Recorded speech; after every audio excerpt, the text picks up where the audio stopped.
Agad na umakto si Liu Yiking at diretsahang tinanong si Lin Xin kung hindi ba niya talaga kinamumuhian ang babae.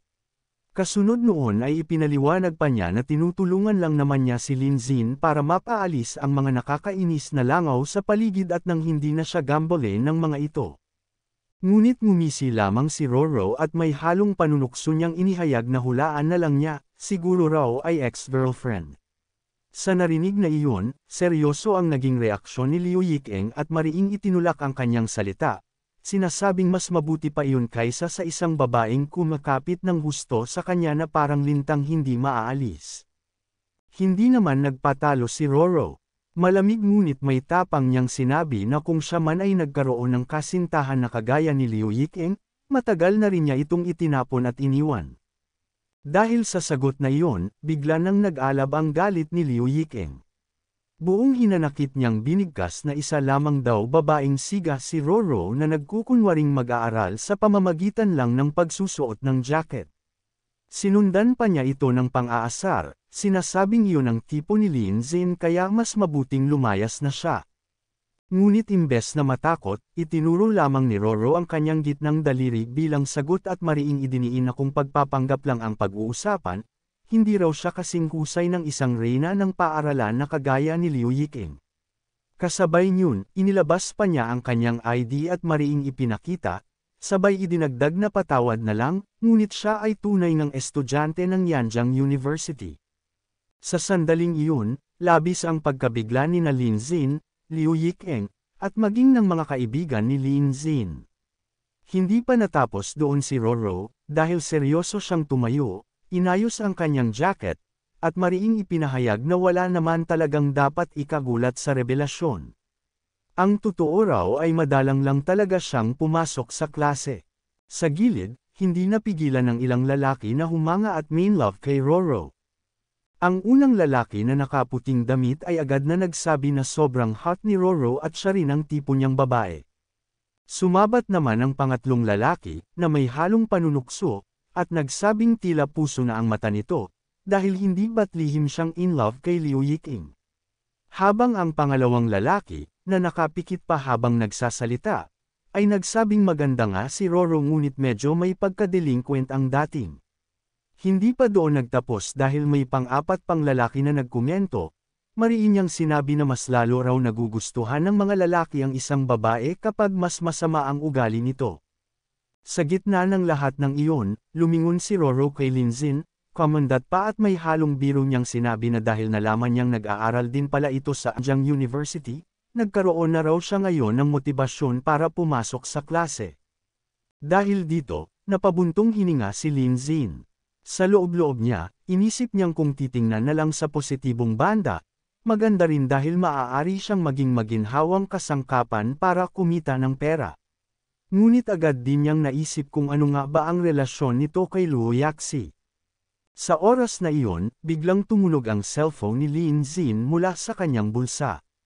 Agad niya itong sinagot, at sa kabilang linya ay narinig niya ang boses ni Xia Yakshuan na nagtanong kung naruroon na ba siya. Mabilis na nagtanong si Lin Xin kung saan sila pupunta. Ipinaalala naman sa kanya ni Xia Yakshuan na ngayong araw ang pagbubukas ng eksibisyon sa museo. Mariin pa nitong sinabi na huwag niyang sabihing nakalimutan niya ito. Sa narinig niyang iyon, napatigil si Lin Xin at labis na nagulat, dahil nakalimutan nga niya ang mahalagang araw na iyon. Naalala niyang ilang araw na ang nakalipas mula nang banggitin ni Xia Yakshuan na ngayong araw ang unang araw ng eksibisyon ng mga artipakto, ang mga artipaktong nabili pa mula sa Japan. Dahil hindi niya ito nais ipahalata, mabilis niyang sinabi kay Xia Yakshuan na syempre hindi niya nakalimutan at nakabihis na nga siya, handa na para umalis. Sa kabilang linya, nakahinga ng maluwag si Xia Yakshuan at masayang sinabi na mabuti na lamang at handa na siya, dahil siya ang pangunahing may-ari ng shares. Kung hindi siya pupunta, hindi raw niya alam ang gagawin. Matapos ang tawag, agad na humingi si Lin Xin ng paumanhin sa kanyang mga kaibigan. Ipinaliwanag niya sa kanila na may biglang lumitaw na bagay na kailangan niyang asikasuhin kaya kailangan niyang umalis. Dagdag pa niya, pumunta na lang sila sa internet cafe at siya na ang bahala sa bayad para sa magdamagang paggamit. Sa narinig na iyon, natawa na lang ang kanyang mga kaibigan at pabirong sinabi na sige, ngunit sana raw ay huwag na silang piliting tulungan siya sa pagpapataas ng rank sa susunod. Pagkaraan, lumapit na si Lin Zin sa kanyang bisikleta habang hawak pa ang kanyang cellphone, at sa loob-loob niya ay iniisip kung mas mabuti na lang sigurong sumakay siya sa shared bike para makarating agad. Ngunit bago pa siya makaalis, biglang lumapit si Roro at mariing nagtanong kung saan siya pupunta, sabay alok na ihatid na lamang siya gamit ang kanyang motorsiklo. Tinanggihan siya ni Lin Zin, sinabing kaya niyang pumunta mag-isa. Subalit hindi pumayag si Roro. Hinawakan pa niya ang braso ni Lin Zin at mariin itong hinayla, sabay sabing kailan daw siya tuturuan ng acupoint technique na ginamit niya kamakailan. Nakita ito ni Liu Yiking at hindi niya napigilan ang galit. Mariin niyang inutusan si Roro na bitiwan si Lin Zin. Samantala, si Lin Zin ay napahawak na lang sa kanyang ulo dahil sa ingay at bulok. Iniisip niyang ang lahat ng ito ay nagbibigay lamang sa kanya ng matinding sakit ng ulo. Doon na niya mariing sinabi kay Roro na maaari naman niyang turuan ng acupressure, ngunit nakasalalay iyon sa kakayahan nitong makaunawa. Pagkatapos ay ipinakita niya ang paraan at mariin na ipinaliwanag kay Roro na kailangang tapusin muna nito ang lahat ng asignaturang naiwan, makapasa sa unang antas ng pagsusulit sa Mandarin, at makuha ang ika-4 na antas ng pagsusulit sa banyagang wika bago siya muling lumapit. Sa narinig na iyon, hindi napigilan ni Roro na mapaluhod at mapaiyak, dahil alam niyang napakahirap nitong tuparin. Ngunit matapos ipahayag iyon, agad nang sumakay si Lin Zin sa kanyang bisikleta at tuluyang umalis. Hindi pa rin sumuko si Roro. Agad siyang humabol kay Lin Zin at malakas na tinanong kung maaari bang ibaba ng kaunti ang mga hinihinging kondisyon. Samantala, sa gilid, isang lalaking nakaasol ang nakamasid kay Roro na patuloy na hinahabol si Lin Zin. Hindi niya napigilan ang mapaluha, sabay bulong sa sarili na sana ay siya man din ay habulin ng isang magandang babae. Katabi naman niya, isa pang lalaki ang nakatitig kay Roro at hindi napigil ang sambitin na napakaganda talaga ng hubog ng katawan nito. At sa lahat ng iyon, nang marinig at masaksihan mismo ni Liu Yiking, hindi na niya mapigilan ang matinding panginginig sa katawan habang tuluyang nag-apoy ang kanyang galit. Makalipas ang ilang sandali, nakarating na rin si Lin Zin sa Yanjiang Museum. Agad niyang napansin na sobrang dami ng tao ang nagpunta roon para makisali sa engranding kaganapan.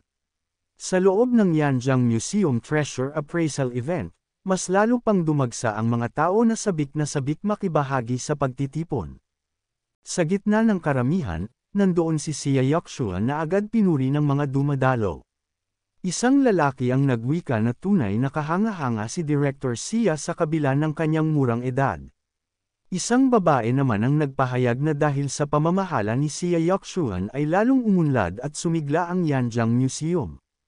Hindi rin nagpahuli ang isa pang lalaki at nainggit pa sa ama ni Xia Yakshuan, na tinawag pa niyang Old Xia dahil napakapalad nito na magkaroon ng anak na sobrang kahusayan. Sa gitna ng mga papuri, lumapit ang isang matandang lalaki kay Xia Yakshuan at iniabot ang kanyang calling card. Ipinakilala niya ang kanyang sarili bilang si Mr. Yang, at may halong pagngiti niyang sinabi na sana'y mapagbigyan siya ni Director Xia na makasama sa isang salusalo. Ngunit mabilis itong tinanggihan ni Xia Yakshuan, mariing nagpahayag ng pasasalamat ngunit idinagdag na nakakain na siya at bukod pa roon ay nagda-diet siya ngayon. Hindi naman nagpatalo si Mr. Yang, ngumiti lamang at mariing sinabi na walang problema dahil maaari naman silang maghapunan.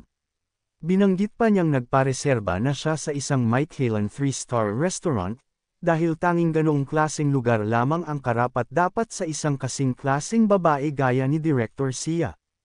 Sa loob-loob ni Mr. Yang, natatawa pa niyang iniisip na siguradong mahuhulog din ito sa kanyang charm bilang isang gwapong uncle.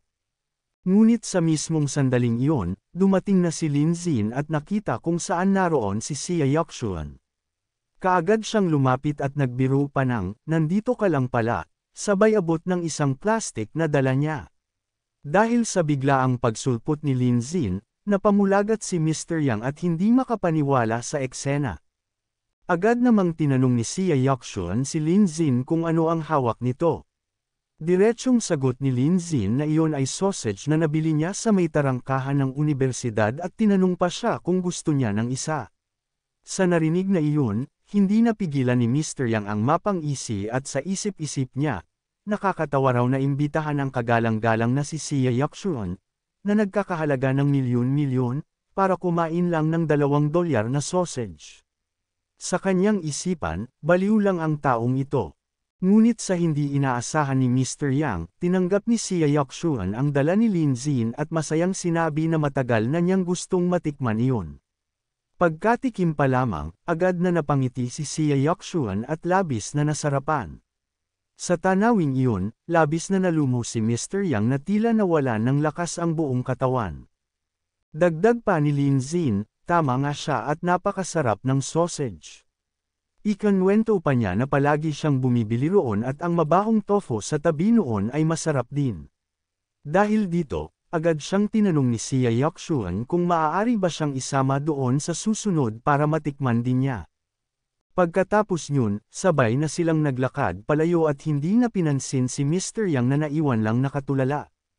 Habang naglalakad sila, ibinulong ni Sia Yuxuan kay Lin Zin na dahil nakita na niya ang lahat sa paligid, mabuti sigurong puntahan nila ang treasure appraisal event sa West Hall. Habang hawak ni Sia Yuxuan ang kamay ni Lin Zin, tinanong siya nito kung ano ba ang treasure appraisal event. Natatawa si Sia Yuxuan habang ipinaliwanag na isa itong regular na kaganapan na dating pinamumunuan ng kanyang ama, ginaganap ng 2 beses bawat buwan. Doon ay nagbabayad ang mga tao upang masuri ang kanilang mga anti-gang bagay. Napakapopular daw nito lalo na sa mga collector ng antique sa Yanjiang. Samantala, sa isang tabi-tabi, may isang lalaking nagla-livestream habang kumakain ng donut. Masaya niyang ikinwento sa kanyang mga manunood na napakasarap ng donut at tinanong pa ang kanyang family kung alam ba nila kung nasaan siya ngayon. Ipinakita pa niya ang paligid at pabirong sinabi na naroon siya mismo sa Yanjiang Museum's Treasure Appraisal Event. Ngunit imbes purihin, tinawag pa niyang sobrang shabby ng lugar. Natatawa pa siyang naghambog na kahit hindi pa siya nakakapunta sa mga museo sa Estados Unidos, sigurado raw siyang doble ang laki ng mga iyon kumpara rito. Doon, naglabasan ang mga komento ng kanyang viewers. May nagsabing parang sobrang fresh daw si Heng Brother ngayong araw, at may isa pang nagsabi na napaka-fresh ng kanyang livestream. Sa pagkakataong iyon, ipinatong ni Xiaoheng ang kanyang kamera sa isang pwesto at tumayo sa harap nito.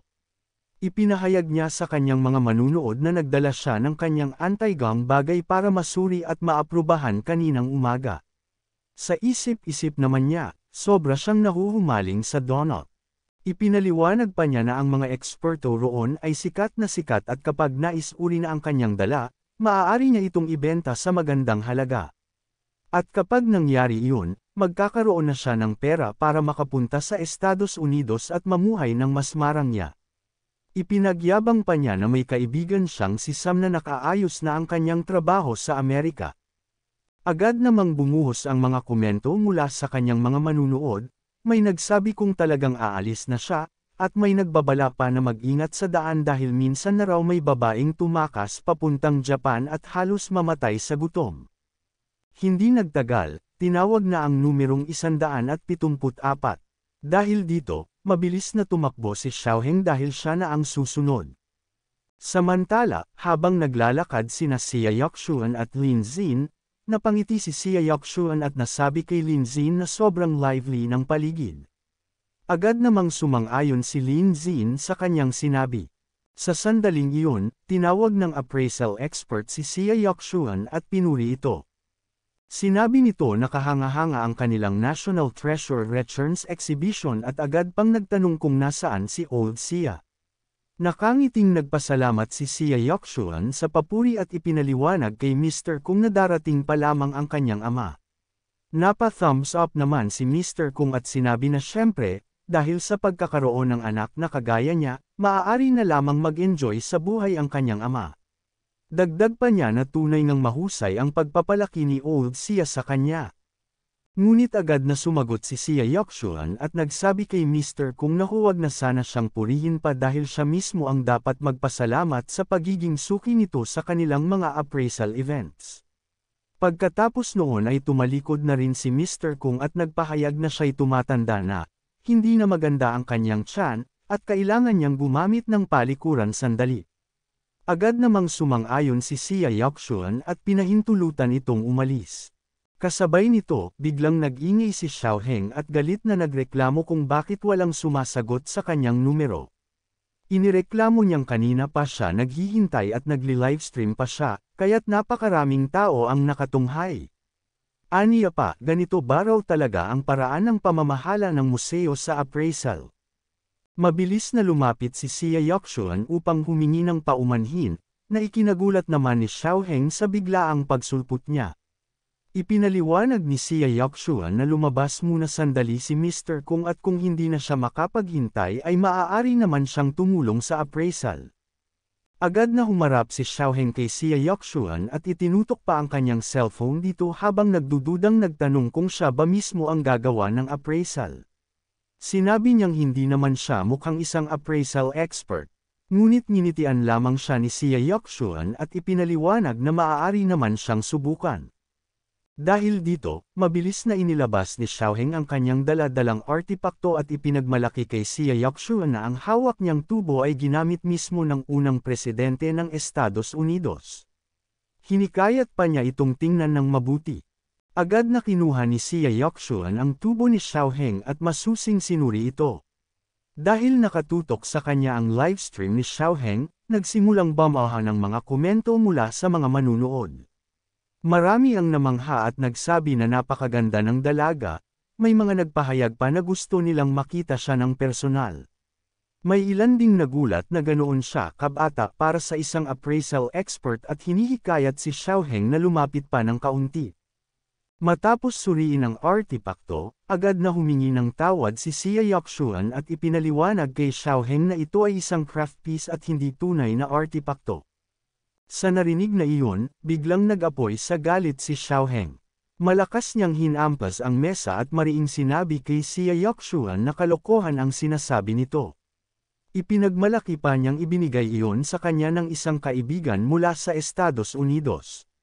Aniya, imposibleng peke ito dahil napakayaman at napakasinsiro ng kanyang kaibigan.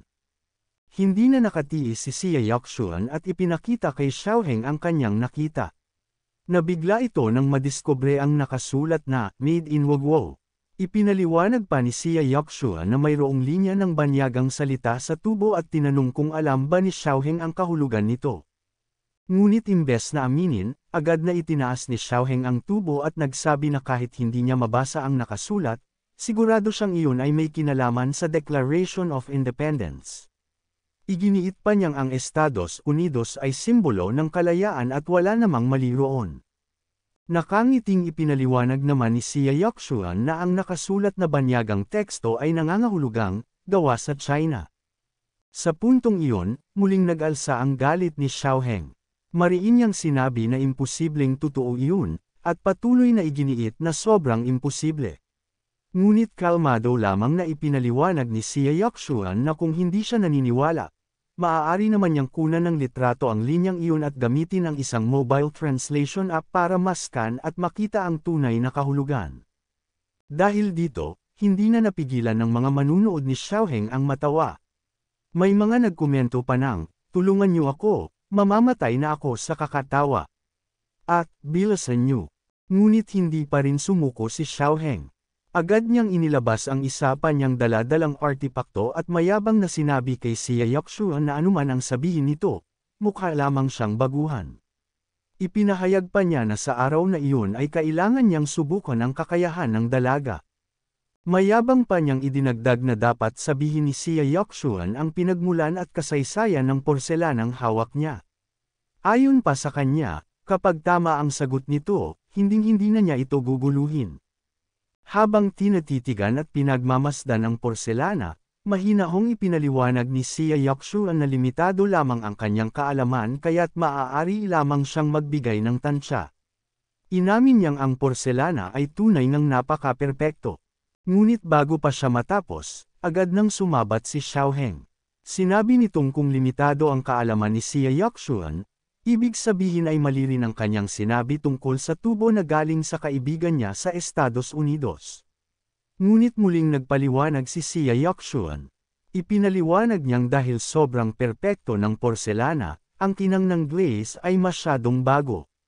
Kaya't ang kanyang hinuha, ito ay isang replika lamang. Sa narinig na iyon, muling malakas na hinampas ni Xiaoheng ang lamesa. Galit na galit niyang sinabi kay Xia Yaoxuan na wala itong alam at may gana pa itong tawaging sarili bilang isang eksperto. Ipinagbato pa niya ang mapanlate na mga salita, tinatanong kung baka binili lamang ba ni Xia Yaoxuan ang kanyang posisyon o di kaya'y nakarating doon sa ibang paraan. Dahil sa biglaang insulto, hindi na nakapagtimpi si Xia Yaoxuan at mariing sinabi kay Xiaoheng na ayusin ang kanyang pananalita, dahil kung hindi ay tatawag siya ng security upang paalisan ito. Ngunit lalo lamang nag-init ang ulo ni Xiaoheng at mayabang na sumagot na tatawag daw ito ng security, gayong nagbayad naman siya ng 500 yuan para sa appraisal.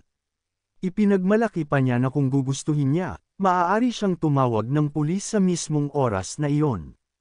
Sa mismong sandaling iyon ay dumating na si Mr. Kong. Pagkakita niya sa gulo, agad siyang nagtanong kay Xia Yaoxuan kung ano na ang nangyayari. Ipinaliwanag naman ng dalaga na ang taong kaharap niya ay nagdala ng isang dekalidad ngunit peke na porselana. Ngunit si Xiaoheng ay lalong lumakas ang boses. Masigla niyang sinabi na buti na lamang at naroon na si Mr. Kong. Ipinunto pa niya na saan daw ba nanggaling ang babaeng ito na nangangahas na maliitin ang kanyang porselanang antik at ang tinatawag niyang presidential pipe. Ipinamukha pa niya sa lahat na tingnan kung gaano ka-unprofessional ang ipinapakita ni Xia Yaoxuan at ito raw ang kakayahan ng Yanjiang Museum, maliit, hampas lupa, at walang kapasidad na gumawa ng tamang appraisal. Ipinagmalaki pa niya sa lahat na mayroon siyang 30,000 followers at tinanong kung alam ba nila kung sino ang kinakalaban nila. Lumapit naman si Mr. Kung kay Xia Yaoxuan at mahinahong ibinulong na magaling ang kanyang appraisal skills. Ngunit kung pagiging tunay na appraiser ang pag-uusapan, malayo pa raw siya sa kakayahan ng kanyang ama na si Old Xia. Ipinaliwanag pa niya na ang isang tunay na appraiser ay hindi lamang tumitingin sa mga artipakto kundi pati na rin sa mga tao. At kung ang isang bagay ay walang malinaw na depekto at walang matibay na ebidensya ng pagiging peke, ang mas mainam daw ay bigyan na lamang ito ng certificate. Nagulat si Xia Yaoxuan sa sinabi ng nakatatanda.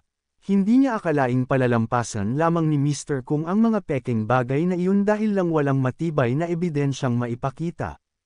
Idinagdag pa ni Mr. Kung na huwag na siyang magpakita ng ganoong reaksyon. Ipinaalala pa niya na noong magkasama pa sila ng kanyang ama sa pagpapatakbo ng appraisal business at sa paghahanap ng kita, nakapagtayo sila ng reputasyon dahil sa pagiging flexible sa sitwasyon. Sa mga narinig na iyon, agad na nagngisi ng mayabang si Xiaoheng.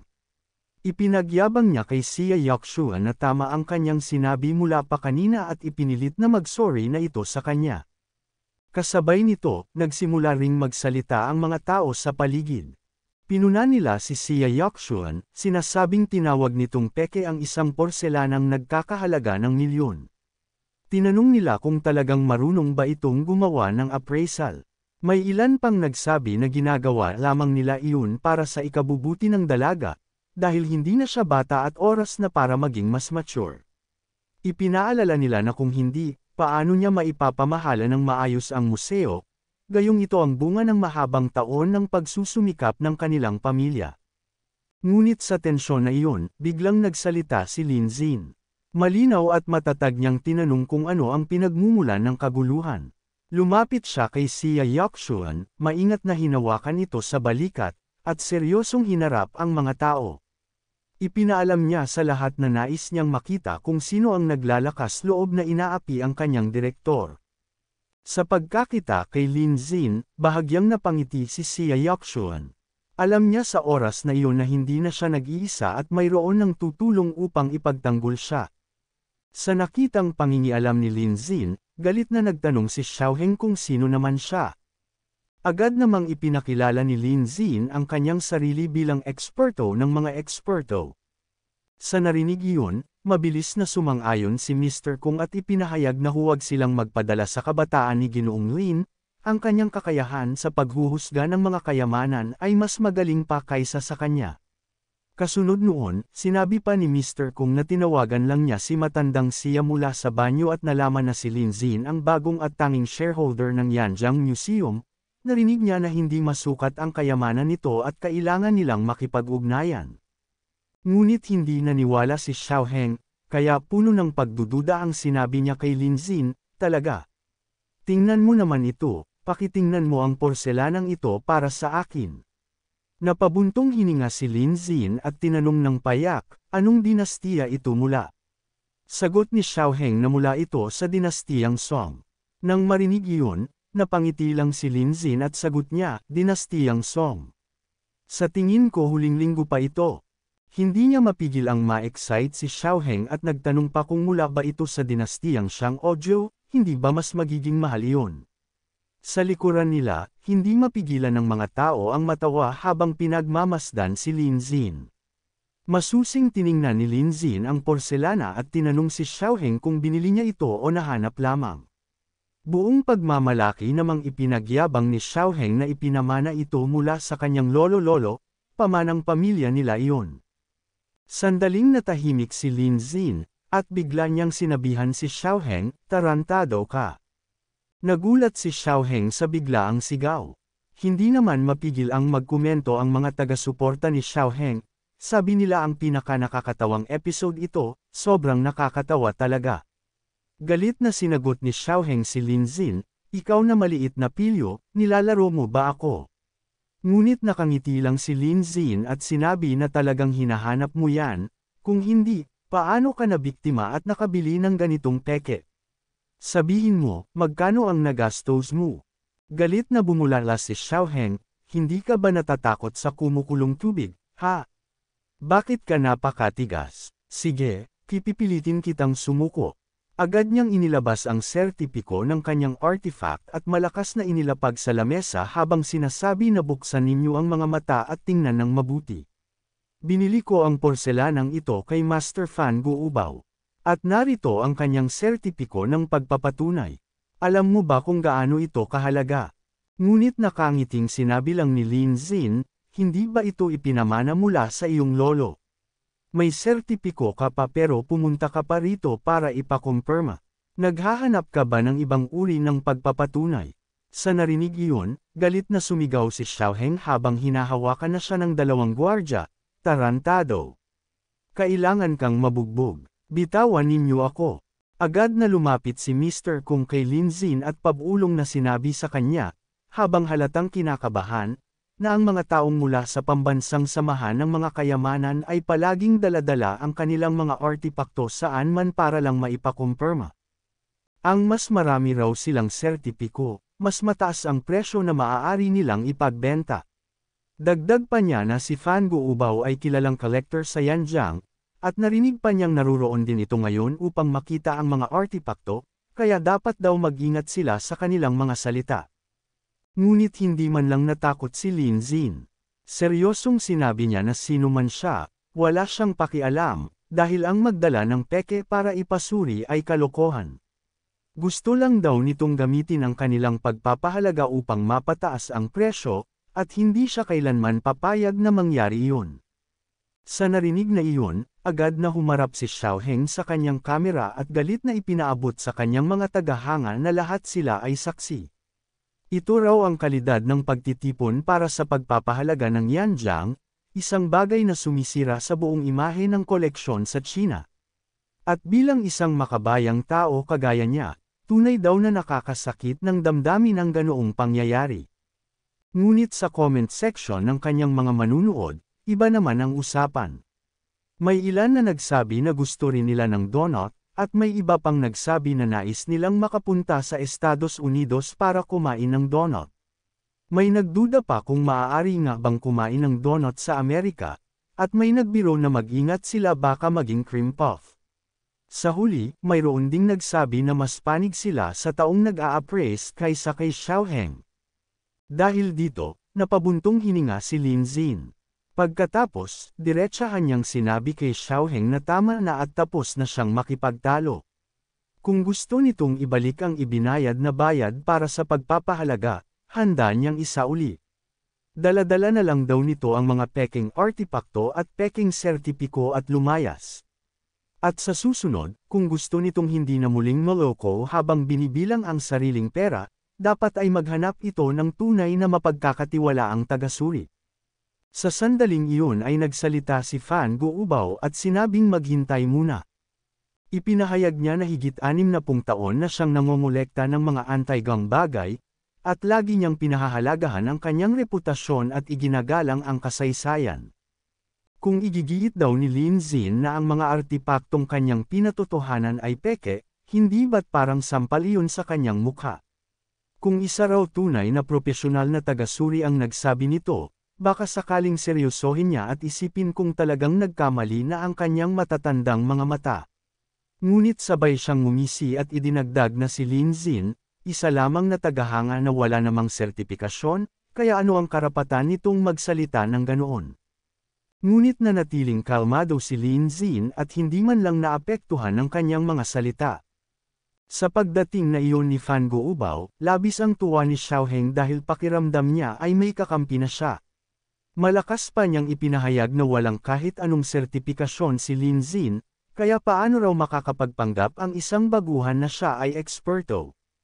Galit na sumingit din ang isang matabang babae at malakas na sinabi kina Lin Xin na ang pagpapatunay ni Ginoong Fan ang tunay na pagpapatunay. Idinagdag pa niya na ang mga artipaktong nabili niya mula kay Ginoong Fan ay tiyak na orihinal at malaki na ang halaga ngayon. Dahil sa ingay at kaguluhan ng paligid, hindi nakapagsalita agad si Mr. Kong.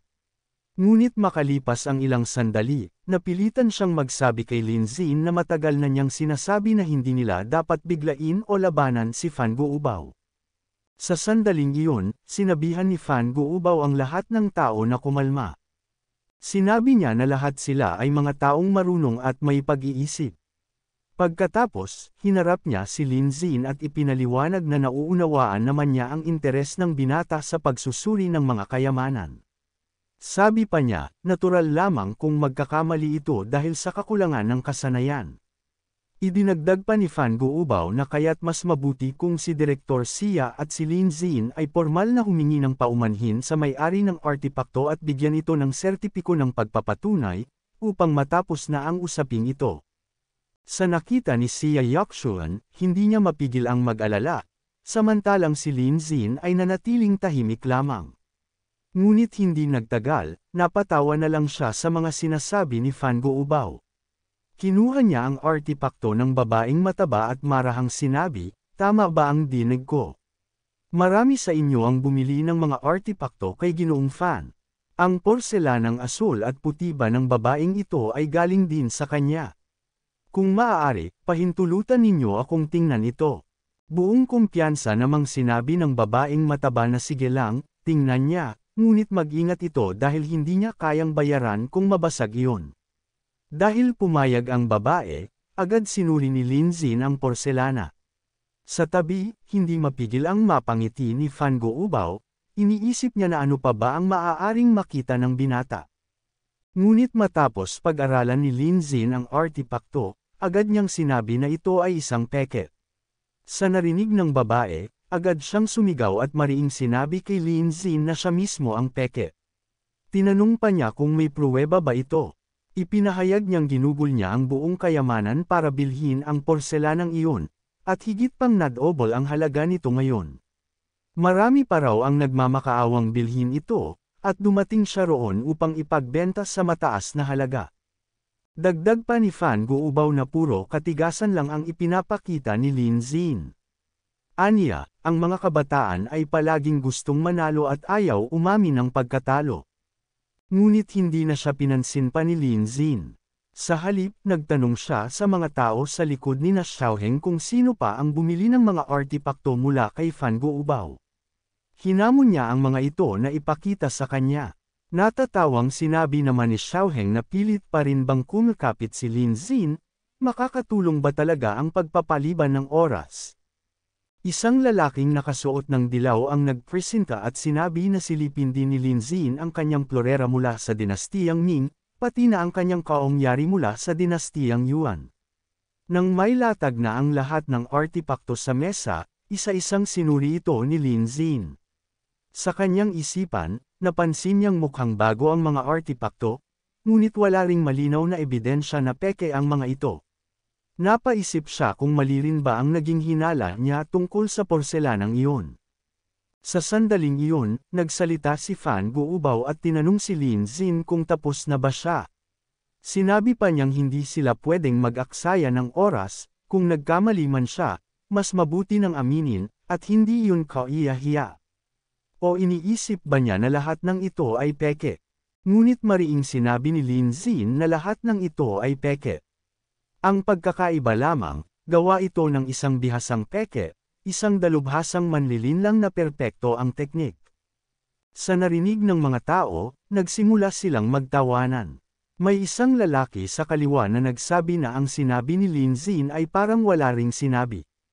Isang lalaki naman sa kanan ang natatawang nagkomento na nakakita na siya ng matitigas ang ulo, pero hindi pa siya nakakita ng kasing tigas nito.